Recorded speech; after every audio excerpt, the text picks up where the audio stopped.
since I was a kid. Oh yeah, I was big league dream. I was big league dream. For as long as I live, Always.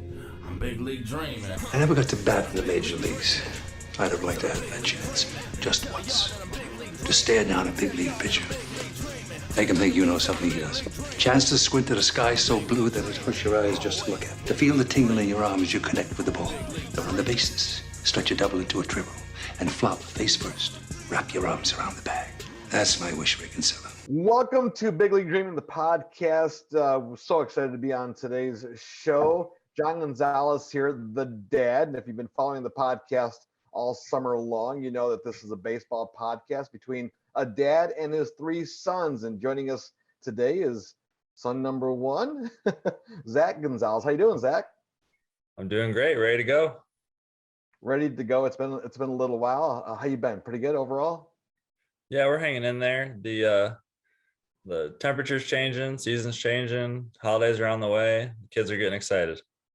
Yeah, we haven't talked a lot about baseball in a while, but you know what? That's okay, because today you have a special guest, someone that I'm meeting for the first time, but someone you know really well. Can you introduce our guest for us? Absolutely. So today we have the legend Parney from the Richmond Flying Squirrels. He's the GM over there. He's been doing it for a while now. Very well known in the minor league baseball world as far as front offices and things like that. He spoke at the winter meetings. Just a great guy, and we're really excited to have him. So thanks for coming on tonight, Parney. Well, it's my pleasure. I'm looking forward to this discussion, and you obviously are getting your information from the wrong people, Zach. So I don't know. And I think a legend, like legend, just means I'm really old all of a sudden, right? Like I was telling somebody earlier today, I was getting interviewed, and they said, in your 32-year career, what's something that has recently just hit you? And I said, recently hit me that I've been doing this for 32 years. Like I literally feel like a lot of times I was a first-year employee for the Reading Phillies in 1989, and now, poof, here we are, and it's 2021, and I'm on the back nine. Not only the back nine, but I'm probably on like the last 2 or 3 holes of my career. So great to be with you. Great to talk to y'all about this great industry and the great game, and looking forward to the conversation. But Zach, where's the other 2 brothers at tonight? I mean, are they get accosted? Like, what's going on here? So the youngest, he's a coach at an NAI school in South Bend, Indiana, and he has some player stuff. I forget what the text was that he said. They do some tracking for the students, for the players on the baseball team for the holidays. So he's trying to put something together, was his excuse. And then the middle brother, he works really early in the morning at a factory. So I think he's heading to bed early, is my guess. He didn't tell me why. Well, you tell him that I wake up for the last 32 years at 4:30 in the morning, whether it's a game day or not. So both of them, give them my best, but they're missing out. Let's go. I'll let him know. What time does he clock in, Dad? Like 3:45? Yeah, we usually exchange text around 4:30 or 5 o'clock in the morning. I'm like you, Parney. I'm getting up at 4:30, 5 o'clock every day, and then doing it, just the grind every single day, going hard, having fun, laughing a lot, because that's what life is all about, just enjoying yourself and doing something that you love. 100%. I mean, I don't really coexist well with people that are miserable. I don't understand when people say I hate my job. I don't understand that, because since December of 1989, I've gotten to drive to a ballpark, and that's my job, and I get to see 400,000 of my closest friends in Richmond, Virginia, and then another few 100,000 of my closest friends in Montgomery, Alabama, when I'm down there with our Biscuits team. And so what's so bad about life? I don't understand it when people are miserable. Well, this podcast is about, of course, fulfilling your dreams and taking it to the next level. That's what we like to say.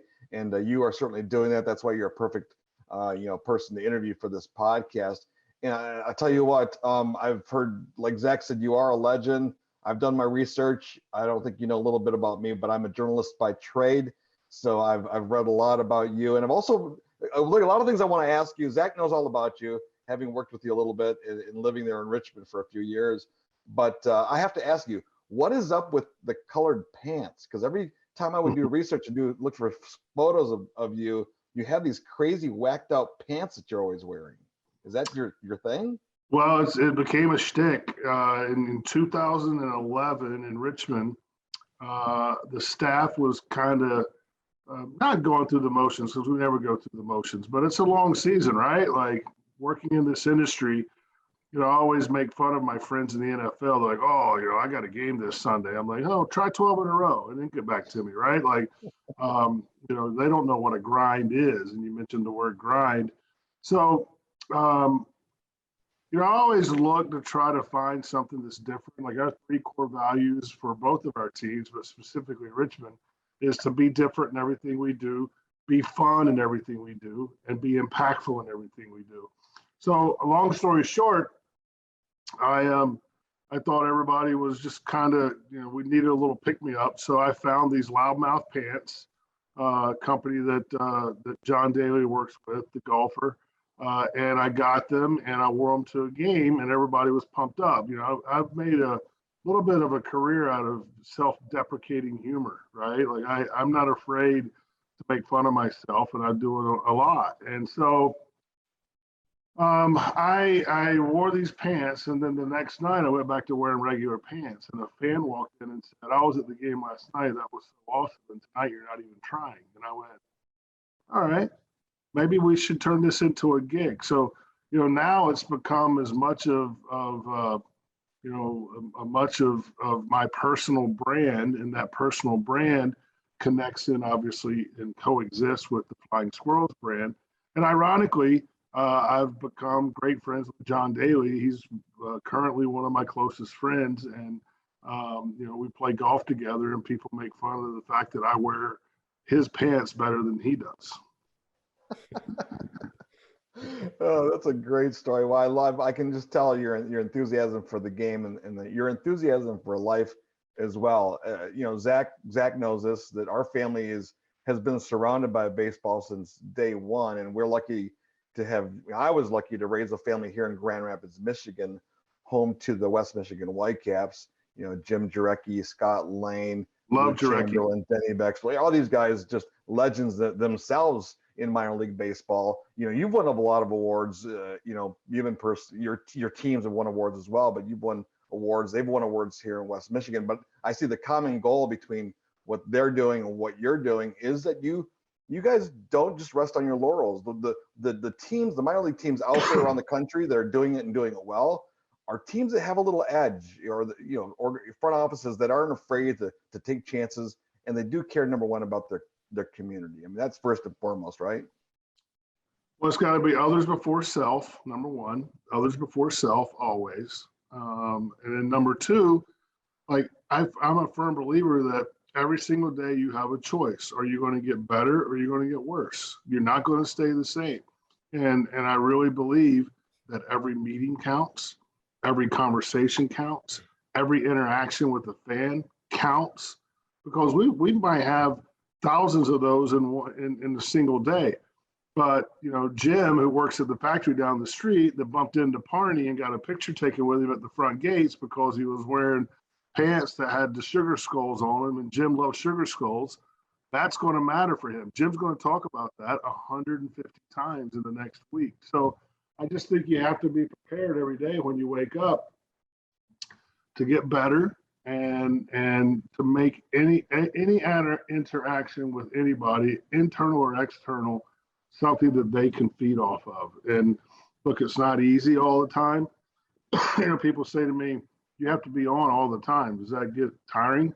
No, it doesn't get tiring. It gets exhausting is what it gets. But the fuel that people give us, the stories that we get from fans, particularly coming out of COVID, our first family function was a Flying Squirrels game, or the first time I was around people was at a Montgomery Biscuits game or whatever it might be. That's what minor league baseball has become in COVID, is we're a community uniter. We're a community healer. And with that comes responsibility. And you have to show up every single day and try to get better than you were the day before. I definitely want to pick up the conversation about COVID in a few minutes, but Zach, you worked at the ballpark there, or at I should say, it's called what, the Diamond, right? Yes, the Diamond. The Diamond, and you had some interactions with Parney. Why don't you fill me in on kind of how you guys met and your time there? Yeah, so coming out of college, I got the internship with the Whitecaps with Jarecki and the crew over there. And then I landed in Myrtle Beach working for the Pelicans with Andy Milovich. And it ended up, a job took my wife and I to RVA, and I had Milo reach out to Parney, and he's like, hey, I got a guy moving to your town, anything you can do for him? And I ended up in the press box doing GameCast stuff with the communications guy there at the time, and a little bit of camera work and things like that. And every time Parney would walk into the press box, high five every single person down the row, just to get you pumped up and get you going. So yeah, I really enjoyed my time at the Flying Squirrels, even though it was just for the 2 seasons. And now we're here in Charlotte, and I do the game cast for the Charlotte Knights here with Tommy Viola. Yep, Tommy V. Yep, Tommy the V. I'll be seeing him maybe this weekend. They got their big light show going on. Nice. Opening day was today. And Marty Steele's there too, former Flying Squirrels employee. Marty Steele's the corporate sales VP there with the Knights now too. Nice. I'll have to reach out to him. I don't know if I've met him yet. But we touched on brands earlier. Parney, can you run down a little bit about your relationship with the San Francisco Giants, and how long that's been going? Kind of a little bit about what a relationship is between the minor league club and the big club. Yeah, so sometimes it's geographically close, and sometimes it's not. When I worked with the Reading Phillies, we were 43 minutes from our major league partner in the Philadelphia Phillies. When I worked for the Altoona Curve, we were 93 miles from Pittsburgh, and now in Richmond, we happen to be 3,000 miles away from our major league affiliate. And while that might seem to be trouble, it really never has been, primarily because in 2010, when we came to Richmond and we were the Giants affiliate, they started winning these things. And when they started winning these things, that was pretty cool for everybody, myself included. Growing up in Locust, North Carolina, I never in a million years, thought I would have 3 World Series rings in the jewelry box, right? And we do, because of Bruce Bochy and Brian Sabian and all the talented players that came through Richmond, and we developed relationships with. 2010, Brandon Crawford was our shortstop. Didn't have the hair then, but he did have the defensive skills that he shows today. What's really interesting about Crawl is, we always knew that he was a defensive wizard, but, I remember the scouts saying, man, if he could just hit 230, 240, he could play in the big leagues. Well, obviously, he's become way better than that as a hitter, and just in my opinion, one of the most complete players of his generation. And then in 2012, when they won the World Series, there was more players. And then in 2014, which is what this ring is, guys, the 2014 ring, they had 15 players out of 25 that were Flying Squirrels players. So I think you have to get away from the long distance relationship, and it's about people. Everything in life is about people. And we developed a really close relationship with the Giants right out of the gate. I've always personally, anywhere I've been, we've worked hard to make sure that we have a great relationship with our major league affiliate, but particularly with the coaching staff that's in our city. And some of my best friends have been managers and coaches all throughout our 32 years in the minor leagues. And, particularly in Richmond, we've had some great ones. So That makes the relationship even closer. And what makes it probably really close now is Kyle Haynes, who was our manager in Richmond in 2017, is now the director of minor leagues for the San Francisco Giants. So, someone who I sat in his office after every game and talked, or he sat in my office every morning when he got to the ballpark and talked, is now the person that's making the assignments, talked about the minor leagues, making the decisions on who goes up, who goes down, who goes out. So, that's a really long-winded way, Zach, of just saying it's about people, and you invest in people. You invest your time in people, and you invest your energy in people. And when you do that, you're going to get great relationships. And, whenever I'm done with that 18th hole, whatever that might be, next year, 3 years, 5 years, 10 years, who knows? But that's when I'll walk away to the 19th hole, and I will go to the 19th hole.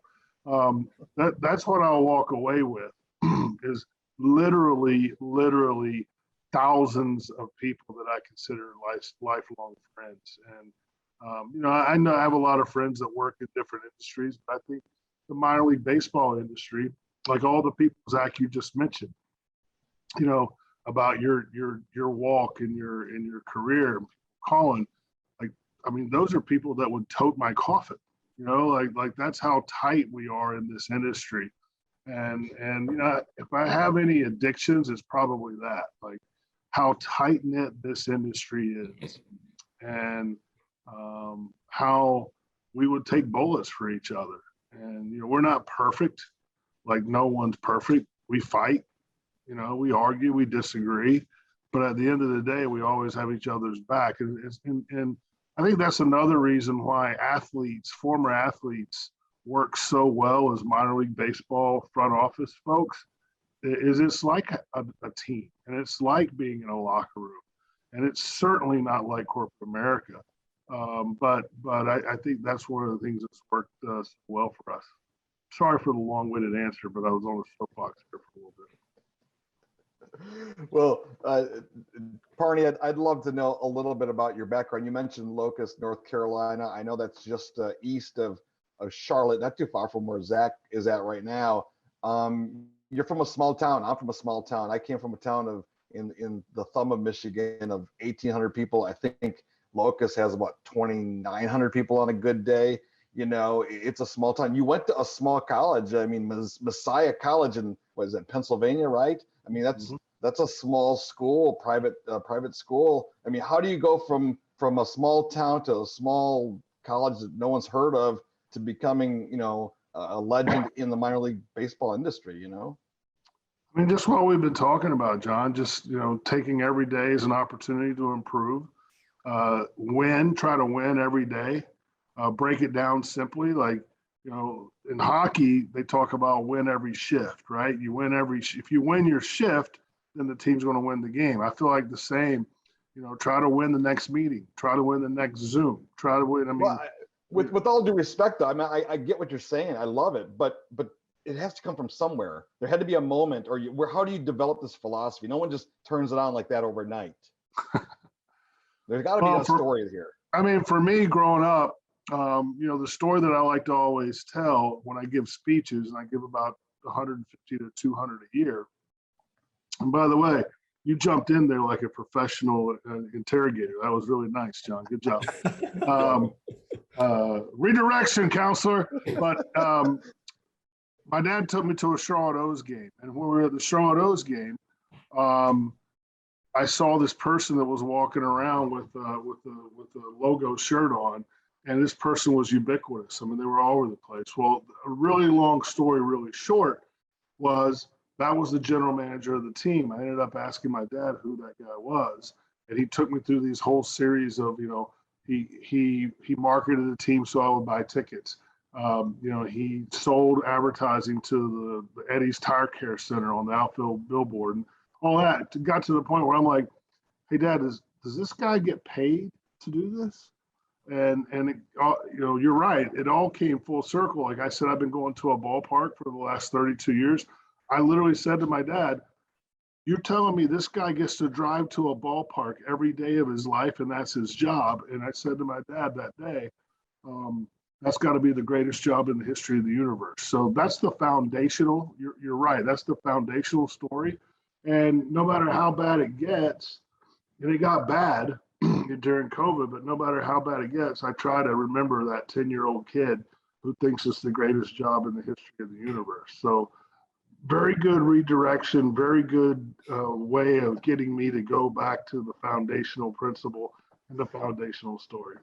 Well, I for 31 years, I've been based here in Grand Rapids as a journalist. So just now getting out of it. So I will tell you this: I did read your piece that you had in the Richmond Times-Dispatch on February 3rd, and I'm going to read this real quick. Zach, I hope you don't mind, just because I thought it was really interesting. It addresses COVID, which I wanted to ask you because from last year, from minor league baseball to this year was, I mean, they're going to be writing stories about this forever. But you wrote, "Spring in our emergence from this health crisis will bring healing. Healing from COVID-19, healing as a divided nation, healing from the isolationism that we all surely have felt this past year, and general healing from a 2020 that knocked the world to the canvas like a prize fighter. We all will heal in our own way, and many aspects of our life will help us with the healing.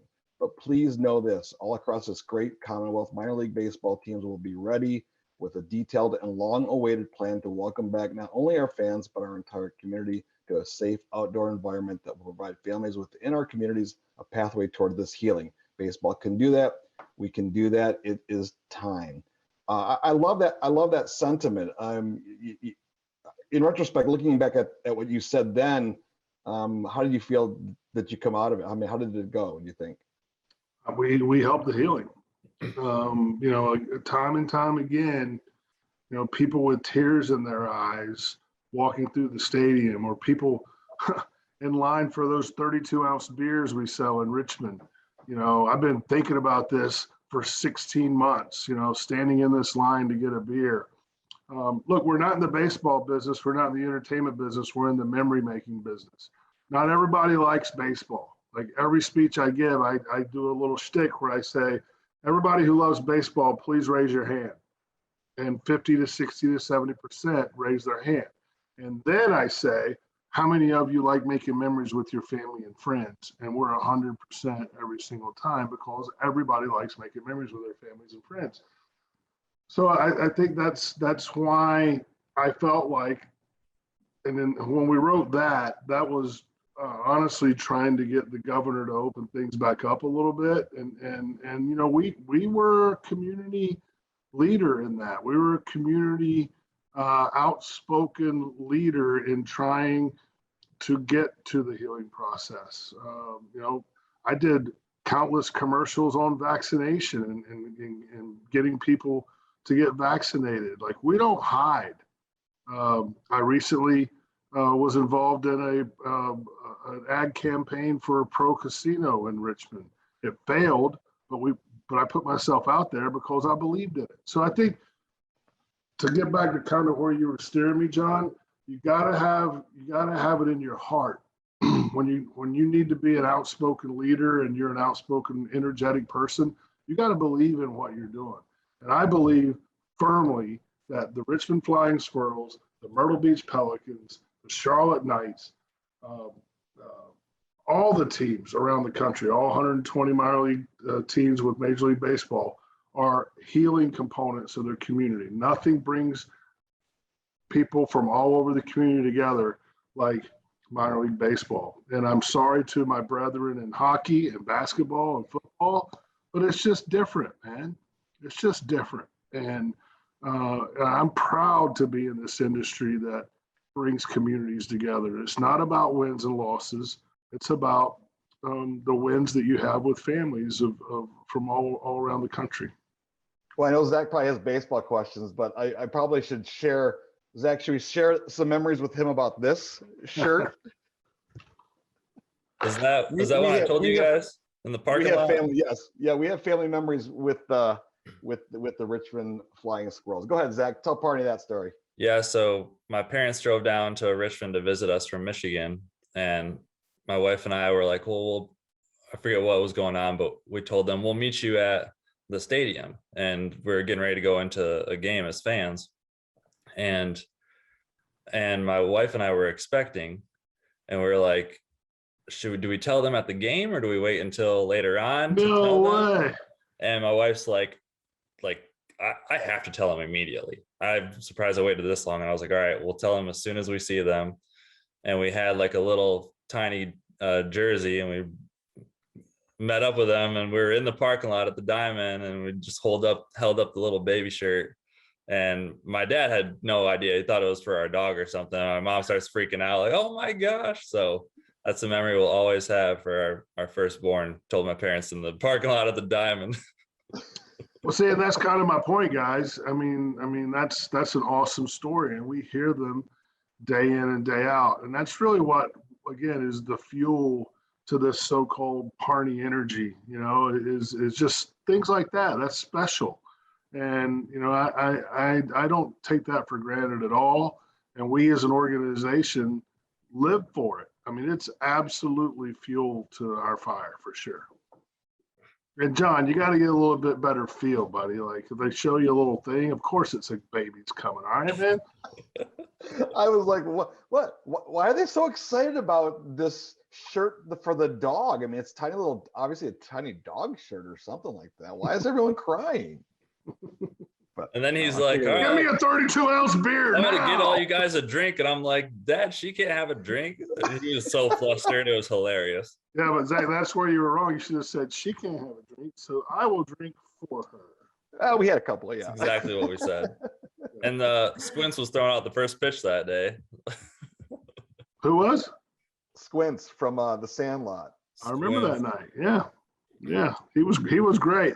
And that's another thing. Like, you know, you look back through downstairs here. I'm talking to you guys from our beach house in Sandbridge, Virginia, and all of our kids are coming in tomorrow, and I can't wait. Like this is, you know, the bad part of the sports business is a lot of times you miss a lot of stuff, right? And you probably did, John, in your years of journalism. You know, we work while other people leisure.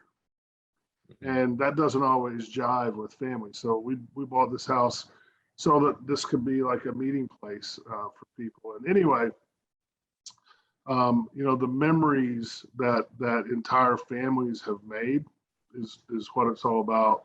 What it's all about for us. Well, Zach, I don't want to keep going on this part. So if you have any baseball questions or any other thing you wanted to ask, go for it.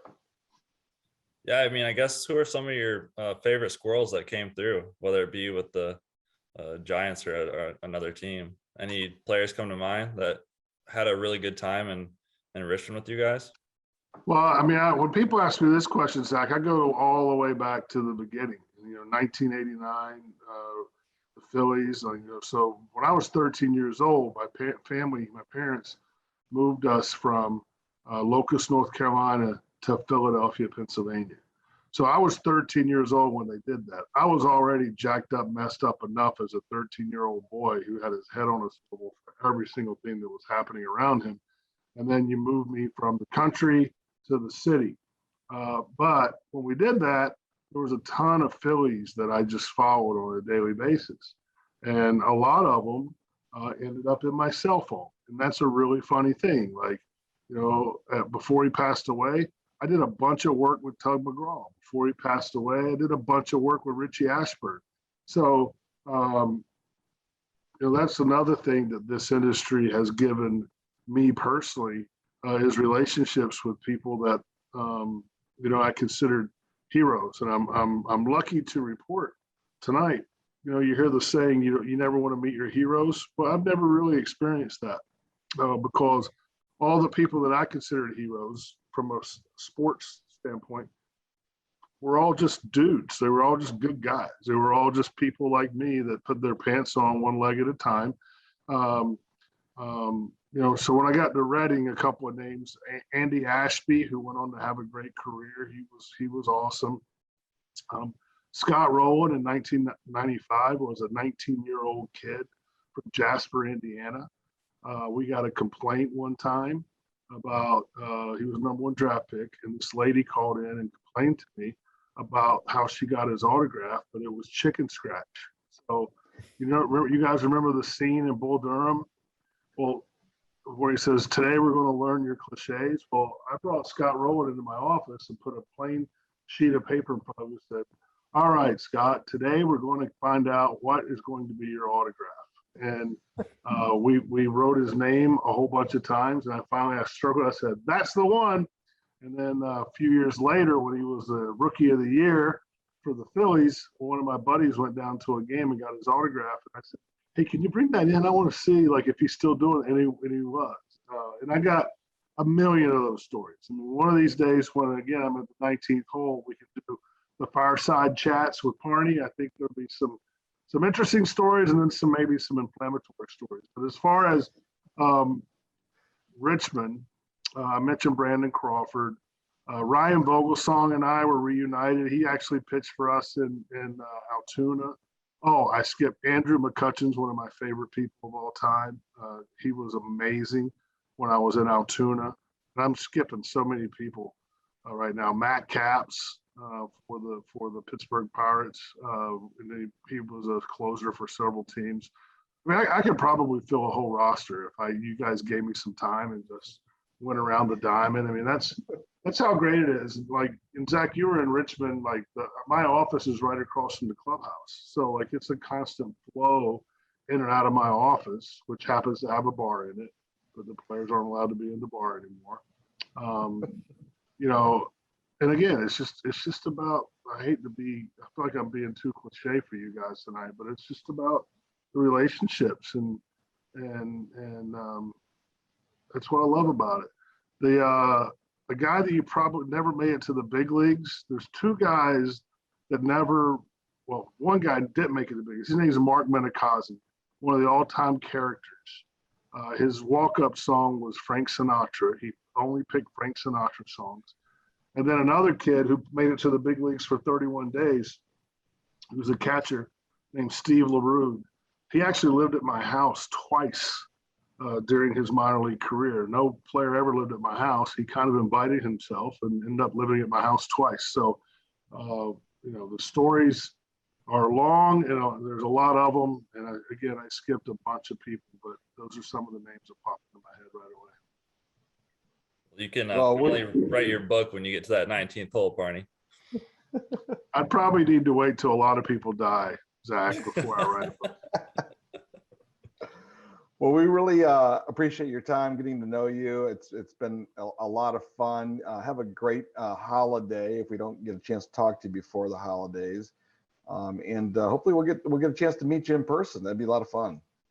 Well, come on down and I'll give you another little shirt in the parking lot of the Diamond, but this time it's not going to be that you're a granddad. It's really going to be for my dog over here.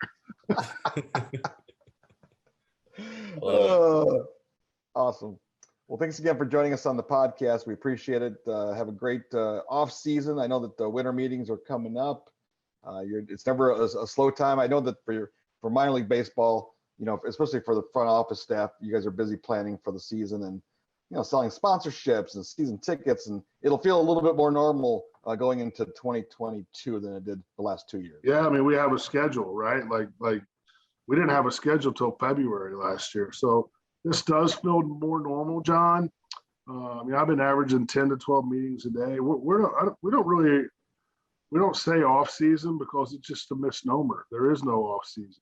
This is a 13-month-a-year vocation. You know, luckily we're learning as I get older. I'm learning how to maneuver a little bit so you have a better work-life balance, which I didn't have any earlier in my career. You know, it's a really important time and we're having fun at it again. You know, all the meetings you're talking about, the promotions, the winter meetings coming up. Winter meetings are going to be a disaster because we're a bunch of type A personalities that haven't been around each other in 2 years. I mean, it's going to make Animal House look like a walk in the park. So if you own a bar in Orlando, Florida, stock up because we're coming at you hard. I guess I know where I'm going here next month. Thanks again for your time. It was great talking to you. All right. Have fun going nuts, guys. Thanks, Party. You're the man. Well, Zach, that was a lot of fun. I'm glad you arranged a talk there with Todd Parney Parnell. I guess we never Never asked him where he got Parney, but I guess assuming it's from his last name, right? Yeah, nobody calls him Todd Parnell, so you got to introduce the guy as Parney. You know the guy's legit when you go to Google search him, and it comes up Todd Parney Parnell, not Todd Parnell. I mean, the Parney thing comes up on the Google. You know, Google auto fills things for you when you search things. It just popped up that way. Yeah, that's how he's listed on the front office page, so he's a big deal. He's kind of a big deal. That was cool though. You can tell that he just loves what he does. But I'm sorry if I was kind of playing journalist on him because I think because I'm a lot like him, right? You know me too. Is that you get so passionate, you're so excited about it that you just assume everyone is passionate and excited when there really are moments where you learn a lot, and there's stories that are happening behind the scenes that kind of build your character and kind of where you want to go. And that's where I was asking, like, there had to be a moment, when you realize that you had a chance to make this a career, right? So, yeah, when you it was kind of realize cool. this is what I want to do and Yeah. become dedicated to it. And Parney, when I went to my first ever winter meetings after the Whitecaps in Nashville, when you and I went down to Nashville, Parney was the first speaker that I heard Wow. at the winter meetings. And I was going through some boxes because we bought a new house and whatnot, and I found an old notebook, and it had notes that I took, and I wrote down Todd Parney with some notes from the session of listening to him in that huge auditorium with all those people trying to get minor league baseball jobs at the job fair. But yeah, when I found that, I was like, no way, I need to let Parney know, and I guess he'll know if he listens back to this episode because I still haven't told him. Parney, if you're still listening, make sure you reach out to Zach. He's like, okay, I signed off already. I'm done.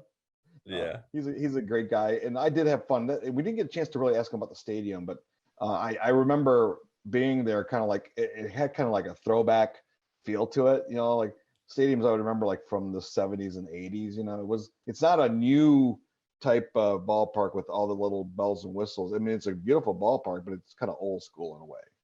Yeah, I know that they've gone through a lot of back and forth with the city of Richmond, as far as getting a new ballpark, the city investing in a new ballpark, where to put it has been a big deal, to tear down the diamond or not. So yeah, I don't know what the update is, because those talks were going on when I was there in 2017, 2018, and they had been going on for a while. I'm sure with all the COVID things have changed, but it's definitely, they could definitely use an upgrade. That's for sure. Yeah, that's a good way to put it. And I will tell you this, I loved when you lived in Richmond. It's a beautiful town, so much history there, and the craft beer scene, obviously, I love a good craft beer, so many great breweries, and it's a great town to just explore. So folks, if you get a chance to head out to the East Coast this summer in 2022, and you want to check out some ballparks, I would definitely recommend going to see the Flying Squirrels. Plus, it's a great nickname and a great environment, and you can meet Parney and see his pants in action. It's right off the interstate too, so if you're traveling, it's right there. Everybody has to go through Richmond if you're on the East Coast to get to wherever, DC, all the way down to Orlando. You can take that interstate. But I'm glad that he touched on that we're in the memory making business, not the baseball business, because if I had $1 every time I heard Jarecki say that, right, it's true. Every meeting they'd brainstorm, what can we do to fan experience to help the fans. For someone who isn't a baseball fan but they're here with their family, what's something fun that we can do? We're in the memory making business. They're big on that. So no question. Well, it's great catching up with you. We'll see you soon. I think we're trying to get the whole group together this weekend. We'll have another podcast coming up pretty quickly. Yeah, looking forward to it. All right, buddy.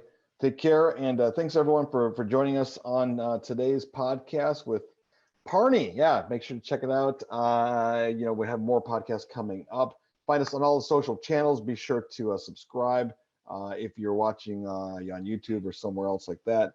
We would love to have you along for the ride. All right, take care, everyone. Good seeing you, and we'll see you soon. Ty, where can people get more information? Hey, it's Ty from Big League Dreaming Podcast. Be sure to give us a follow on Twitter at BLD Pod. That is at BLDPOD. And we're also on TikTok now as well. So give us a follow at Big League Dreaming. We'd love to connect with you.